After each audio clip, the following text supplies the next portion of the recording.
আমি কপি পেয়েছি না, অসম্ভব স্যার। আপনি আবার দেখান, যদি হয় তাহলে আমি সব শাস্তি মেনে নেব। আপনি স্যার আপনারা যে কমপ্লেইন করছেন, আপনি বলেন যদি আমরা কপি দেখাইতে পারেন আমি করি, যদি কোনো পার্টি বলতে পারে, কোনো দোকানদার বলতে পারে বা কোনো প্রুফ করতে পারেন, যা মানবেন আমি মেনে নেব। আপনিই বলেন আপনি দেশি প্রোডাক্ট বিক্রি করেন কিনা, সত্য কথা বলবেন, অল্প হলেও বিক্রি করেন কিনা? এক পিস বিক্রি করি না স্যার, ইনশাআল্লাহ এক পিসও কপি করি না। বাংলাদেশের যদি আমার পার্টিদের সাথে আমি আপনার নাম্বার দিই, এটা আমি বলতে পারি। আমি আপনার রিভিউ দেখছি স্যার, আমি আপনাকে বলি স্যার, আপনারে আমি 2 দিন আগে আপনার রিভিউ দেখছি যে যেই মাল আপনারা দেখাইছেন সেই আমাদের মাল, আমরা বাংলা মাল বিক্রি করি না। আমার মার্কেটের সব দোকান আমাদের না। এটা যদি কেউ বলে না, না স্যার এটা আমি দেখছি স্যার, এইজন্য আমি চ্যালেঞ্জ করতে পারি। আপনি ওনারে নিয়ে আসেন, আমারে নিয়ে যান, আর 5টার লোকের নিয়ে যান, ওইটা বাংলা মাল না কি মাল, কিন্তু আমার মাল না। আপনি তো ফোনে বলেছেন কপি প্রোডাক্ট তো তার নাই, এবং আপনি না আমি বিক্রি করি না, না আমি বলিনি স্যার। আপনি দেখেন, আমি বলি না না, আমি আপনি দেখান আমাকে, আমি কপি পেয়েছি না, অসম্ভব স্যার। আপনি আবার দেখান, যদি হয় তাহলে আমি সব শাস্তি মেনে নেব। আপনি স্যার আপনারা যে কমপ্লেইন করছেন, আপনি বলেন যদি আমরা কপি দেখাইতে পারেন আমি করি, যদি কোনো পার্টি বলতে পারে, কোনো দোকানদার বলতে পারে বা কোনো প্রুফ করতে পারেন, যা মানবেন আমি মেনে নেব।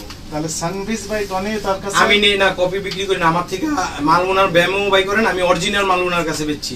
তার কাছে কোনো মালই বিক্রি করেন না, প্রথম বললেন? না না না, বলছি মাল বিক্রি করি আমি, অসম্ভব স্যার। আমি নিজে কালকে আমার ফোন করেছিল ভুক্ত অধিদপ্তর, তাই বলছি মাল বিক্রি করি, কিন্তু কপি বিক্রি করেন না না, কপি না, না না বেচি না, এক পিস না, কপি করি না বা কপি বেচি না।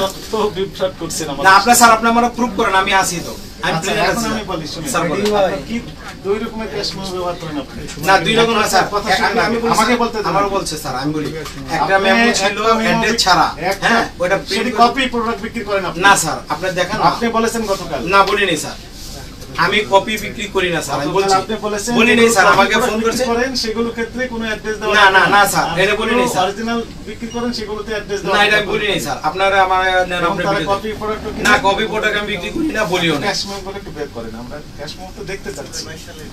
গত মাসে ক্যাশ মেমো নাই, এটা কোন ধরনের কথা? বের করেন, আপনি একটু তালিকা দেন কার কার কাছে বিক্রি করেন। আপনারা আমি তালিকা দিতে পারি স্যার। হ্যাঁ দেন, এখনই দেন। বসেন, আমি দিয়ে আসেন, আমি সাথে আছি আপনার। আমি আসেন ওদিকে বসে, আমি আপনাদের দিই যতটি। আপনি আমার মার্কেটেই জিজ্ঞেস করেন না, মার্কেটে তো আমার থেকে অনেকে প্রোডাক্ট নেয়, জিজ্ঞেস করেন।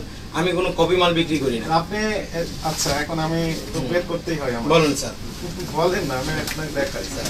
আমার সাংবাদিক ভাইরা আছেন, সুবিধা হবে। বলেন স্যার। দেখেন তো এটা কোনো পাকা ক্যাশ মেমো বৈশিষ্ট্য আপনারাই বলেন। না এটা আমি বলছি যে স্যার, আমি দিয়েছিলাম প্রিন্ট করে, ঠিকানা করে ওই পেশাদার টেবিলে না না, কপি না স্যার, বিক্রি করি না স্যার। এই ক্যাশ মেমো কি আপনার? স্যার আমি বলছি আপনার, হ্যাঁ না বলেন। আমার ক্যাশ মেমো, এই ক্যাশ মেমো আপনার কি? আমার স্যার, হ্যাঁ, কিন্তু আমি কি বলছি যে আমি যারা ছাপাইতে দিয়েছিলাম সেই অ্যাড্রেস ছাপাই নাই, তারপর আমি ওটা যা বলি বেশি করে বলেন স্যার, বলেন তো জানতে চাচ্ছেন এই ক্যাশ মেমো আপনার কি? জি স্যার।